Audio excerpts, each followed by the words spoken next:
Okay, so we've removed the plug gear drive on the back of the turbo motor, and that's what it looks like. It's got the drive off the cam. So what I did is I just ground it off, modified it, so that I can spin it and still get to the pump at the bottom. And I just put a drill on here. That way I could drive it. And it simply just inserts. And I gotta find the pump. You just gotta wiggle it until it goes in. There it goes.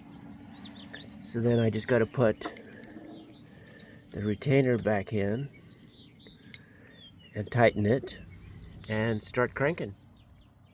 Okay, it's time to replace oil filter. Got a AC Delco and oil filter, as most of you know, is right here. Let's see if we can do this without making a mess. Of course you make a mess.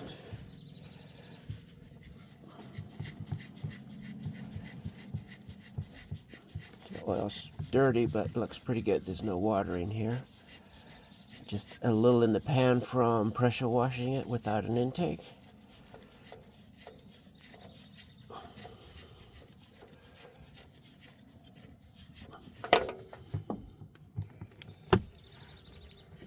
I've already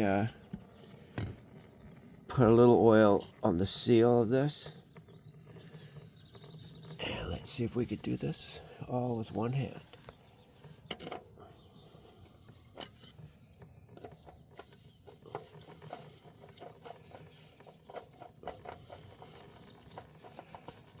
Okay, there it goes.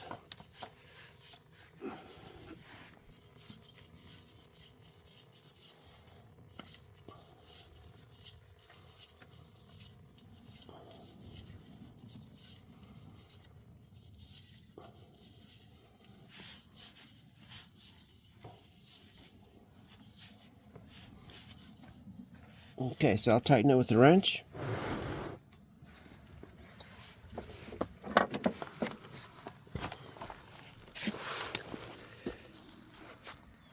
So this is the oil I took out of it yesterday.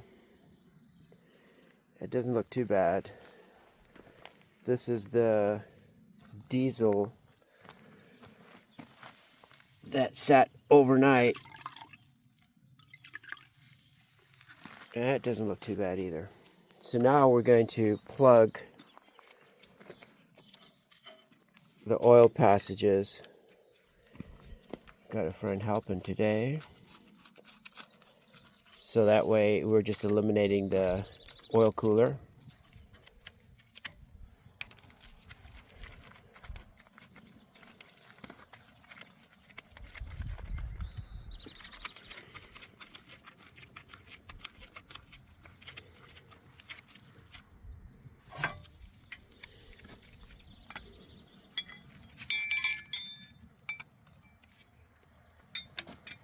Well, if it's one, I got one right of the two.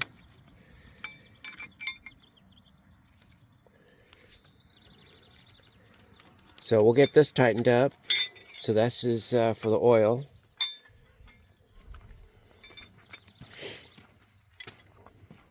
I've got a fancy antique gauge, mechanical gauge. It's probably older than I am. Probably the 50s. Equipment. And it is coming straight off the pressure sensor on the turbo engines. I just removed the sensor and put an old mechanical. And made a little quick block off plate where the turbo sits, and that's the feed and return oil pressure to the turbo. So I just plugged it, and we'll see if we can build some pressure.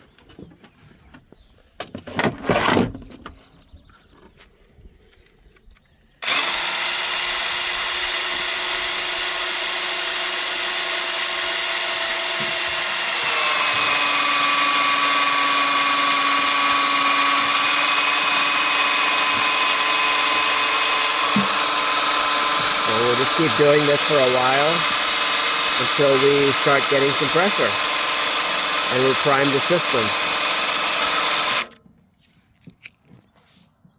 I'm going to temporarily put the intake on with new gaskets just so that I can control some of the dust and dirt.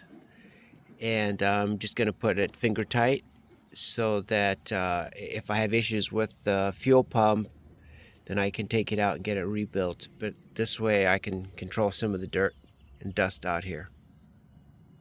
So we've made progress. We temporarily have the intake on just to keep the dust out. And it's time now to crank the engine over. We've got oil in it and we've primed it. And now it's time to do it by hand and just to make sure everything's okay. And we've also got some carb cleaner in the injection pump, and by turning it by hand we're also rotating the injection pump, which helps with the carb cleaner inside of it just to go through the system, and that way it helps it instead of just hitting it with the starter. So this is the gentle approach to this. And this engine rotates. It's got compression, no hang-ups, no noises, so we're making progress. The next step after this is to start going through the wiring, repair the cables, and make sure we've got power to both injection, because these are cut thanks to the military. We've got 3 cut wires here. I think one's ground, and then the other 2 here are removed, so we got to fix that. Starter's connected and ready to go. So pretty soon we'll have this thing started.